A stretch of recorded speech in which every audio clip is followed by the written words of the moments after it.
자, 여기 이 빈 컵이 있습니다. 여기 이 컵은 이 컵 자체만으로는 가치가 없죠. 이 컵에 이 물을 따라 보겠습니다. 우리가 마실 수 있는 물을 담은 컵이 됐어요. 이 컵은 이제서야 가치가 있는 거죠. 마치 배터리는 이 빈 컵과 같다는 거죠. 이 안에 전기를 담을 수 있어야 배터리는 그제서야 가치를 가지게 됩니다. 며칠 전에 이제 스페인에서 대규모 정전 사태가 있었습니다. 그리고 미국에서도, 그리고 중국에서도, 유럽에서도 서로 전력 인프라의 투자를 지금 가속화하고 있습니다. 즉 현재는 전기가 부족한 시대가 됐다는 거죠.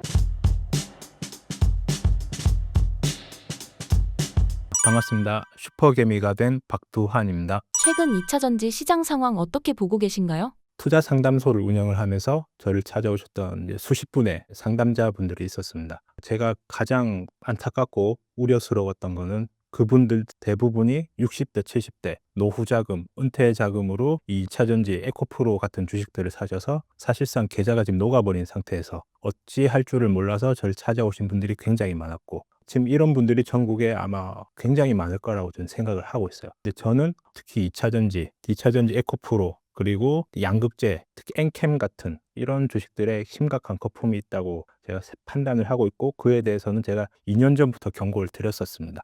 근데 이제 제가 예상했던 것보다 피해 상황이 훨씬 심각하기 때문에 그분들의 정확한 현실을 인지시키고자 오늘 2차 전지 특집을 제가 준비를 했고요. 자료를 보시면서 시작하겠습니다. 당장 손절해야 할 고평가 2차 전지 주식, 에코프로 그룹주와 PER 20이 넘어가는 양극재, 장비, 소재, 엔캠 등이 있습니다. 여러분들이 이제 2차 전지에 대해서 너무 좀 무능한 전문가들이 잘못된 정보를 퍼뜨리는 바람에 많은 분들의 특히 60대, 70대의 노후 자금이 여기 들어가 있고 지금 굉장히 심각한 상황을 맞이하고 있고요. 근데 계속 이분들에게 희망파리 같은 그런 이야기를 하면서 계속 지금 많은 분들이 계좌가 지금 녹아내리고 있는데, 지금 현재 정확한 어떤 상황인지, 현재 트럼프는 이제 당선이 되었고 트럼프 재임 기간 동안은 전 2차 전지에 큰 시세가 날지 않을 거라고 생각을 하고 있습니다. 트럼프를 여러분들이 보시면 잘 아시겠지만 철저하게 자기 중심적인 사람이죠. 본인이 추진하는 정책에 예산을 집중하고 있고 또 바이든의 무능을 부각하고 있습니다. 트럼프가 이 IRA 정책을 바라볼 때 과연 어떤 심정일까요? 이 IRA는 이전 정부, 바이든 정부에서 만들어 놓은 정책이죠. 과연 이 IRA 정책이 잘 되길 트럼프가 바랄까요? 절대 그렇지 않죠. 이 정책이 잘 되면 잘 될수록 예전 바이든의 공으로 돌아가기 때문에 트럼프가 볼 때 이 IRA 정책을 폐기할 수는 없더라도 최소한 대중의 관심을 이 산업에 돌려서 자기가 하고 싶어하는 정책으로 사람들의 관심과 예산을 거기에 집중시킬 거죠. 그렇기 때문에 저는 최소 트럼프의 재임 기간 앞으로 3년간은 이 2차 전지 주식을 투자하지 않는 것이 좋겠다고 저는 생각을 하고 있고, 왜 3년을 말씀드리냐면 3년 뒤면 이제 정권이 바뀔 수가 있잖아요. 트럼프의 인기가 그때 어찌 될지 그때 상황을 보고, 만약에 정권이 바뀌고 민주당이 다시 집권할 것 같으면 그때부터 2차 전지에 투자를 하셔도 괜찮을 거라는 생각을 하고 있습니다. 근데 앞으로 3년간은 최소 3년간은 보지 않는 것이 좋겠다. 근데 많은 특히 2차 전지 전문가라는 사람들이 나와서 트럼프가 당선이 되어도 IRA 정책은 폐지할 수 없고 2차 전지의 성장에는 전혀 영향을 끼치지 않는다, 이런 식으로 이야기를 했단 말이죠. 그런 분들은 국제 정치에 대해서 전혀 제대로 상황 판단을 할 수 없는 분들이고, 또 그런 분들을 쫓아서 계속 장기 투자를 하는 건 제가 볼 땐 마치 고려가 망하고 조선이 이제 새로 건립이 됐을 때 마치 정몽주 같다는 거죠. 정몽주의 최후가 어떻게 됐죠? 결국 암살을 당해서 피를 흘리며 쓰러지게 되는 거죠. 우리는 정몽주가 될 이유가 없습니다. 지금 트럼프가 하고자 하는 그 예산, 그 산업에 우리가 집중해서 거기서 수혜를 누리는 게 현명한 방법이라고 생각을 하고 있습니다. 그리고 두 번째, 전 이게 가장 심각하다고 생각해요. 일론 머스크는 배터리와 전기차를 팔아서 마진을 남길 생각이 없습니다. 지금 이 노트북도 우리가 보실까요? 제가 예를 들어 말씀드릴게요. 6월이 되면은 일론 머스크는 FSD, 풀 셀프 드라이빙 소프트웨어를 판매를 시작하겠다고 합니다. 이건 마이크로소프트가 이제 성공했던 그 과정을 보면, 마이크로소프트가 이 윈도우 시스템을 독점하지 않습니까? 그 소프트웨어를 파는 거죠. 그래서 이 마이크로소프트와 빌 게이츠가 큰 성공을 할 수 있었던 거고요. 즉 일론 머스크는 이 FSD가 대략 우리나라 돈은 1,300만 원에 이제 판매가 됩니다. 이 소프트웨어는 한 번 개발이 끝나면 그때부터 유지비만 필요하지, 그걸 관리해주는 사람, 소프트웨어 엔지니어들만 필요하지, 사실상 거의 90% 이상의 마진을 남길 수 있는 사업이죠. 이 FSD가 이제 6월 달부터 본격적으로 출시가 된다면 일론 머스크는 배터리와 전기차의 가격을 최대한 낮추려고 할 거야. 왜냐하면 FSD를 팔면서 1,300만 원 수익이 그대로 찍히기 때문에, 즉 내가 윈도우를 많이 팔고 싶다고 생각을 하면 이 컴퓨터 가격이 어떻게 돼야 되는 거죠? 이 컴퓨터 가격이 100만 원이든 300만 원이든 500만 원이든 이 컴퓨터를 운영하는 소프트웨어는 하나밖에 없죠. 윈도우죠. 일론 머스크도 이 FSD를 팔기 위해서 최대한 이 하드웨어를 싸게 팔 거라고 저는 생각을 하고 있어요. 그렇기 때문에 테슬라와 경쟁하는 우리나라 배터리와 전기차 기업들이 굉장히 마진을 박하게 받을 수밖에 없는 그런 환경에 놓여져 있다고 저는 생각을 하고 있습니다. 자, 세 번째. 자율주행 시대가 열리면 자동차 판매 대수는 서서히 떨어질 확률이 높습니다. 우리가 자동차라는 물건을 수천만 원을 들여서 구매를 하지 않습니까? 대략 여러분은 일주일에 과연 자동차를 몇 시간이나 운행을 하시나요? 보통 출퇴근 시간 하루에 넉넉하게 한 2시간 잡고 주말에도 어디 갔다고 해도 하루에 2시간 정도를 잡으면 일주일에 최대 한 14시간 정도, 아마 이 정도가 평균적일 거라고 생각합니다. 거기다가 차량을 운행하면서 들어가는 보험료, 그렇죠? 그다음에 세차, 각종 부품 교체 이런 것까지 생각을 하면 그 비용은 꽤 크죠. 근데 만약에 로보택시가 상용화가 되기 시작한다면, 그리고 현재 우리가 택시를 이용하는 가격의 3분의 1 수준으로 우리가 이 로보택시를, 자율주행 택시를 이용할 수 있다면 그때부터 세상은 급격하게 변할 거라고 생각을 하고 있습니다. 그래서 테슬라가 지금 그리고 있는 그 미래, 그걸 관찰해 보면 지금 우리가 많은 사람이 얘기했던 전기차의 시대가 열린다면 이건 1년에 평균 전 세계 팔리는 자동차 대수는 약 1억 대입니다. 그중에서 자동차의 자율주행 시대가 열리기 시작하면 전 그때부터 선진국을 중심으로 자동차 판매 대수는 계속 떨어질 거라고 저는 생각을 하고 있습니다. 그렇기 때문에 결국 2차 전지 배터리 사업도 지금 그 목표 설정이 전 잘못됐다고 생각을 하고 있어요. 네 번째, 배터리의 본질은 무엇일까요? 배터리의 본질은 단순합니다. 바로 전기를 담는 그릇입니다. 자, 여기 이 빈 컵이 있습니다. 여기 이 빈 컵이 있는데 이 컵은 이 컵 자체만으로는 가치가 없죠. 이 컵에 제가 한번 이 물을 따라 보겠습니다. 자, 이 컵은 우리가 마실 수 있는 물을 담은 컵이 됐어요. 이 컵은 이제서야 가치가 있는 거죠. 마치 배터리는 이 빈 컵과 같다는 거죠. 이 안에 전기를 담을 수 있어야 배터리는 그제서야 가치를 가지게 됩니다. 현재 지금 상황이 어떻죠? 며칠 전에 이제 스페인에서 대규모 정전 사태가 있었습니다. 무려 이틀간 국가가 거의 마비되는 사태가 있었고요. 그리고 미국에서도, 그리고 중국에서도, 유럽에서도 서로 전력 인프라의 투자를 지금 가속화하고 있습니다. 즉 현재는 전기가 부족한 시대가 됐다는 거죠. 이 흐름은 제가 볼 때 최소 30년간 우리는 전기가 부족한 시대에 살게 될 겁니다. 이 전기를 담는 그릇인 배터리는 현재는 과잉 공급인 상태예요. 그래서 에코프로가 최근에 캐나다 그리고 포항에 짓고 있는 이 배터리 공장의 이 양극재 공사를 지연하겠다고 이미 발표가 난 상태이고요. 이 모든 것은 지금 배터리가 과잉 공급인 상태라는 것을 이야기하고 있습니다. 그리고 다섯 번째, 과잉 경쟁입니다. 지금 우리나라 충주에 보면 양극재 기업 재생능원이라는 회사가 있습니다. 이름만 들어도 아시겠지만 이게 중국 자본이에요. 여기에 부사장이 삼성, SDI 그리고 LNF 출신입니다. 즉, 이 양극재라는 사업의 본질은 누구든지 자본만 있다면 기술을 가진 사람을 영입해서 충분히 사업을 할 수 있는 사업이다. 즉, 진입 장벽이 낮은 사업이라는 거예요. 진입 장벽이 낮기 때문에 절대 마진을 높게 받을 수가 없습니다. SK, 삼성, LG 모두 아시겠지만 배터리가 지금 업황이 안 좋기 때문에 최대한 이 업체들은 양극재 기업에 마진을 박하게 주려고 계속 경쟁을 붙일 겁니다.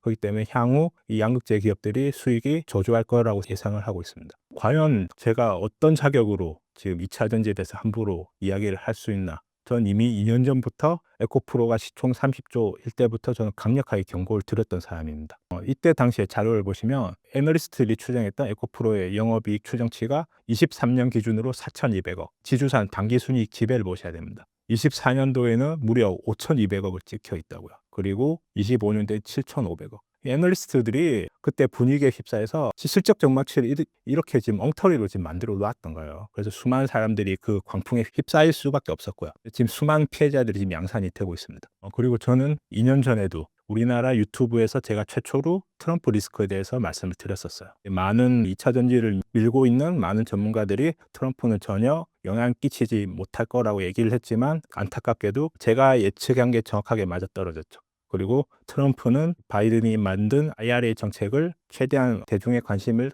끌지 못하게, 그리고 거기에 예산을 거의 제일 큰 게 환경 규제를 철폐한 거예요. 폐지한 거예요. 환경 규제를. 트럼프는. 제가 보는 상황은 지금 미국의 바이든의 말을 믿고 수십조 원을 들여서 미국에 투자한 우리나라 배터리 회사들은 지금 그 현지에 들어간 지금 투자하고 있는 그 배터리 양산 설비들은 지금 제가 볼 때 볼모로 잡힌 상황이에요. 지금 상황을 GM, 포드, 크라이슬러는 정확하게 알고 있고 지금 이미 수십 조를 들여서 거기다 거대한 대출을 일으켜서 지금 금리까지 높은 상황인데 그 배터리 시설을 놀릴 수가 없는 거죠. 우리나라 입장에서는. 그렇기 때문에 이 미국 자동차 업체들은 배터리를 싸게 달라고 최대한 압박할 겁니다. 어차피 배터리를 수집 못하면 이 회사들이 망하기 때문이죠. 이 지금 어려운 상황에 지금 놓여져 있다. 그 근본적인 이유는 트럼프가 이 환경 규제를 철폐했기 때문이에요. 즉 바이든의 말을 믿고 들어가 우리나라 기업들이 지금 된통 당하게 된 거죠. 참 어려운 상황입니다. 그리고 가장 문제가 됐던 게 금량입니다. 금량. 저는 이제 금량에 대해서 작년부터 강하게 경고를 드렸었어요. 설사 이제 금량을 추천했던 그 전문가들의 말이 맞아서 몽골에서 리튬을 생산하기 시작한다고 우리가 그렇게 가정을 해볼게요. 과연 그 리튬을 미국이 사서 써줄 수 있을까요? 자, 이 지도를 한번 보시죠. 미국 입장에서는 이 몽골의 지정학적 위치가 어떻게 보일까요? 몽골의 남쪽에는 중국이 있고 몽골의 북쪽은 러시아가 있습니다. 이 러시아와 중국은 미국 입장에서는 잠재적 군사 적대 관계죠. 그런데 미국의 핵심 미래 전략 소재인 리튬을 과연 몽골에서 사서 쓸 의향이 있을 것인가 미국은 저는 그럴 수 없다고 생각해요. 만약에 이 적대적 대치 관계가 이루어진다면 중국은 즉시 몽골의 이런 리튬 같은 핵심 자산들을 아마 무력으로 가져가게 될 겁니다. 미국은 그런 상황을 정확하게 알기 때문에 절대 몽골 같은 곳에 리튬을 구매하지 않을 거라고 저는 국제 정치상 저는 그렇게 이해를 하고 있고요. 그래서 포스코가 아르헨티나로 가는 거예요. 그게 그 경제적인 이유도 물론 1번이지만 그 남미 대륙을 가면 아무래도 미국의 군사적 영향력 아래에 있기 때문에 보호를 받을 수 있기 때문입니다. 그래서 거기서 안정적으로 리튬을 생산하면 미국으로 납품할 수 있기 때문에 그래서 아르헨티나로 포스코가 가게 된 거죠. 그런 정치적인 이해관계도 없이 그런 상황을 정확하게 인지 못하는 사람들의 말을 듣고 막연하게 몽골에서 리튬을 생산한 거에 그런 좀 허황된 정보를 믿고 투자하신 분들이 피해가 지금 너무 심각하기 때문에 저는 그런 이야기를 한 정보는 무조건 걸러야 된다. 절대 믿고 따라가면 안 된다. 그 이야기를 좀 드리는 겁니다. 자, 현재 리튬 가격을 보시겠습니다. 리튬 가격이 한창 비쌀 때 거의 600불 근처에 갔었거든요. 근데 지금 현재 여기서 10분의 1 토막도 지금 변한 상황입니다. 자, 금량이 몽골에 진출해서 리튬을 생산한다고 할 때가 리튬 가격이 한창 높을 때예요. 근데 지금 가격이 10분의 1로 더 빠졌는데 과연 지금 리튬을 생산하면 어떻게 될까요? 적자가 계속 누적될 거라고 생각을 합니다. 그런 상황에서 과연 리튬을 생산을 안 하는 게 전 그 회사를 위해서 더 낫다고 생각하고요. 왜 캐내면 캐낼수록 더 적자를 볼 테니까. 그러면 주주분들은 끊임없이 거기 유상증자를 참여를 해야 될 것이고 또 뭐 CB, BW 등 그런 게 끊임없이 그런 것들이 나올 거라고 안타깝죠.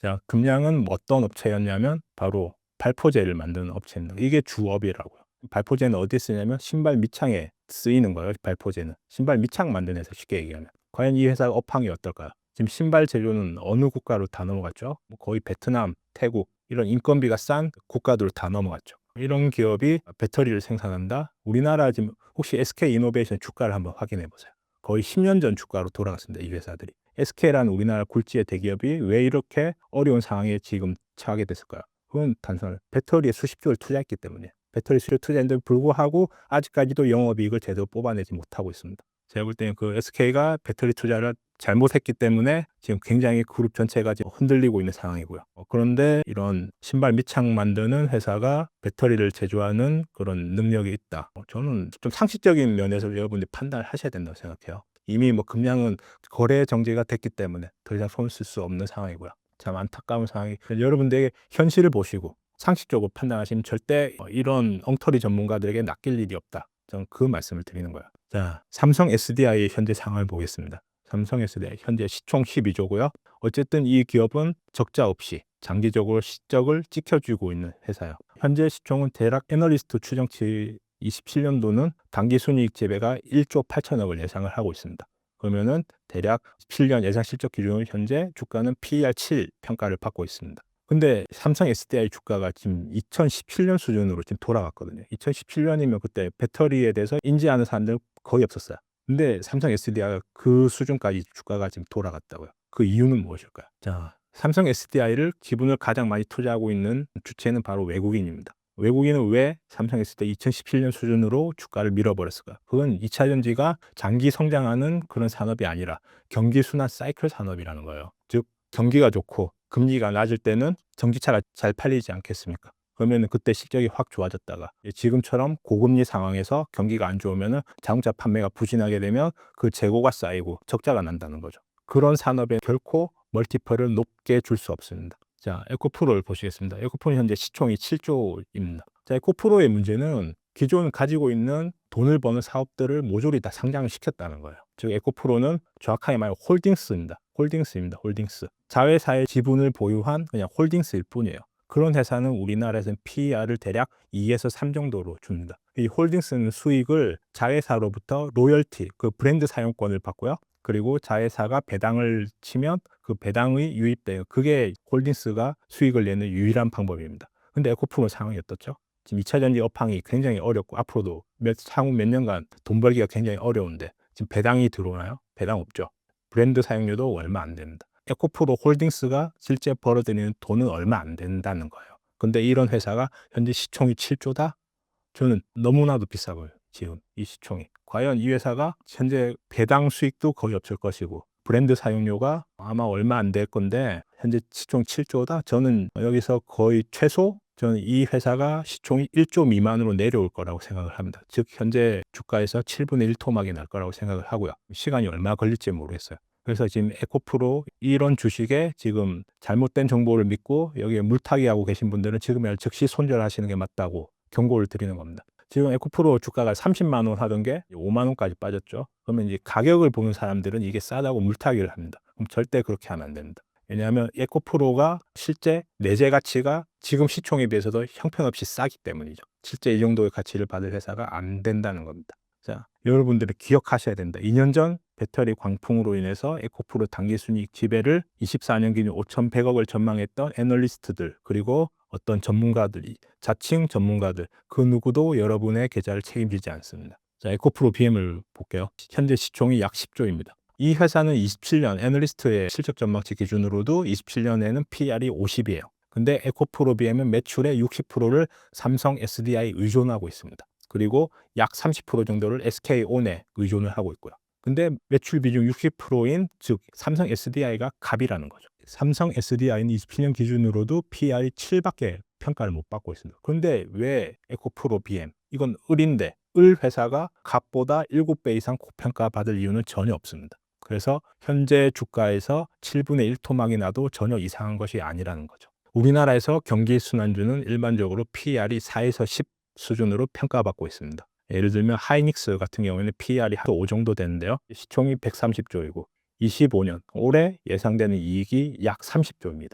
엄청난 이익을 벌어들이고 있죠. 30조. 근데 이 회사가 받는 시총은 130조밖에 안 된다는 거예요. 하이닉스가 만약에 HBM을 안 만들어주면 엔비디아가 망합니다. 거의 그 정도 수준이. 그런 대단한 기술력을 보면 하이닉스조차도 우리나라에선 PR이 4에서 5밖에 평가를 받지 못한다는 거예요. 삼성 SDI 현재 주가 수준을 보시면 거의 2017년 수준을 지금 돌아갔죠. 안타깝습니다.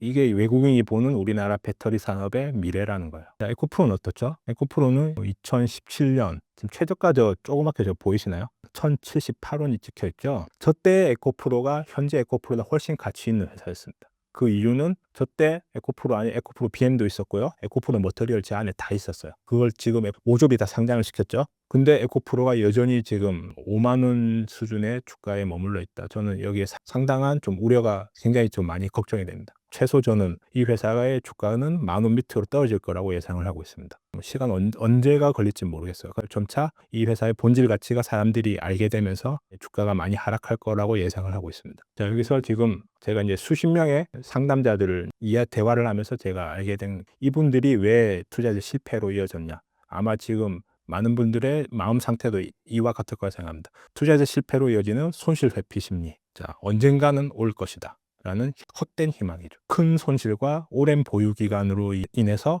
집착이 발생하고 결과적으로 더 큰 손실로 이어지게 된다는 거죠. 그리고 손실을 확정하는 것에 대한 두려움 때문에 잠재적으로 더 높은 수익을 올릴 수 있는 투자 기회를 외면하게 되고 계속 거기에 물타기 하면서 결과적으로 손실을 더 키우게 된다는 거죠. 그리고 과도한 리스크를 감수하게 됩니다. 본전을 찾고 싶다는 생각에 희망적인 이야기를 하는 무능한 전문가를 지속적으로 의지하게 되고 거기에 신용과 대출을 일으켜서 물타기를 하게 된다. 저는 이제 상담하시는 분들 중에 이제 수십억 자산가들이 이렇게 신용과 대출을 일으켜서 에코프로를 물타기 해서 계좌가 깡통이 나게 되고 그 수십억 자산가들이 울면서 저를 찾아온 케이스가 여러 번 있었습니다. 정말 저는 마음이 아프고 안타깝고 또 이런 분들이 전국에 굉장히 많이 계실 거라고 생각을 하고 있어요. 그분들 대부분이 60대, 70대, 제 어머님, 아버님 나이 연세이시기 때문에 정말 이 상황이 정말 이렇게 많은 분들이 피해를 입고 있을 거라고 저도 예측을 못했었습니다. 그래서 이런 방송을 지금 하게 되는 거고요.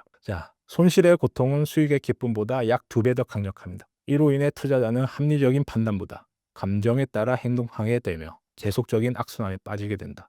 우리는 이 손실 대비 심리를 정확하게 인지하고 본인의 마음 상태가, 본인의 심리 상태가 여기에 해당되지 않나 정말 냉정하게 그리고 객관적으로 더듬어 보시길 바랍니다. 저의 투자 원칙 3가지를 말씀드리겠습니다. 첫째, 중국과 경쟁하는 기업에는 투자하지 않습니다. 그리고 둘째, 일론 머스크, 즉 미국과 경쟁하는 기업에 투자하지 않습니다. 일론 머스크는 자동화, 특히 AI 로봇으로 사람의 노동력을 대체하는 기술에 집중을 하고 있습니다. 그리고 제 투자 원칙 3번째, 미국 내 첨단 제조업과 AI 인프라 구축에 반드시 필요하며 그리고 일론 머스크가 대체하지 못하는 기술을 보유한 기업에 투자한다. 그게 바로 두산그룹이었습니다.